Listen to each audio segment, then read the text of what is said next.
Hi friends, இன்றைக்கி நம்ம என்ன பார்க்க போகிறோம்னா ஒரு சூப்பரான புடலங்காய் பொரியல் தான் பார்க்க போகிறோம். அதுக்கு முதல்ல கடாயில் ஒரு 2 டேபிள் ஸ்பூன் எண்ணெய் விட்டு அதில் 1 ஸ்பூன் கடுகு விட்டு பொரிய விட்டுருங்க. இது பொரிஞ்சதுக்கப்புறம் 1 ஸ்பூன் கடலைப்பருப்பு சேர்த்துக்கோங்க. கடலைப்பருப்பும் நல்லா பொரிஞ்சு வந்ததுக்கப்புறம் காஞ்ச மிளகாய் ஒரு 5 போல் எடுத்து சேர்த்துக்கோங்க.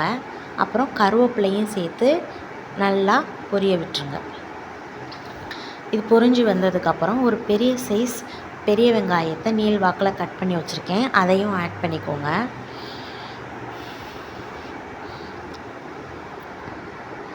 இது நல்லா கிளறி விட்டுட்டு இந்த ஸ்டேஜுக்கு நல்லா வதக்கிக்கோங்க.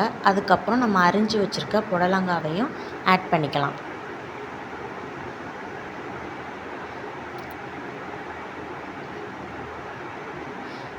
சாரி ஃப்ரெண்ட்ஸ், நான் உப்பு போடுறதை எடுக்க மறந்துட்டேன். நீங்கள் தேவையான அளவு உப்பு சேர்த்துக்கோங்க. அதுக்கப்புறம் நம்ம இந்த மாதிரி கிளறி விட்டோம்னா அதில் உள்ள தண்ணியெல்லாம் பிரிஞ்சு வந்துடும். நம்ம எக்ஸ்ட்ரா எதுவும் தண்ணி ஆட் பண்ணணும்னு தேவையில்லை, புடலங்காலையே தண்ணி பிரிஞ்சு வரும்.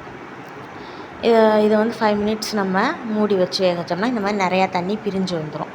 மறுபடியும் 5 மினிட்ஸ் நம்ம மூடி வச்சு வேக விட்டோம்னா இந்த மாதிரி எல்லா தண்ணியும் வற்றி நம்மளுக்கு ஒரு சூப்பரான புடலங்காய் பொரியல் ரெடி ஆயிரும். இதை நல்லா கிளறி விட்டுட்டு அடுப்பை ஆஃப் பண்ணிக்கோங்க.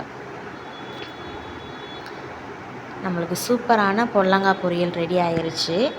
இதே மாதிரி நீங்களும் ட்ரை பண்ணி பார்த்து எப்படி இருக்குன்னு சொல்லுங்கள். Thank you friends.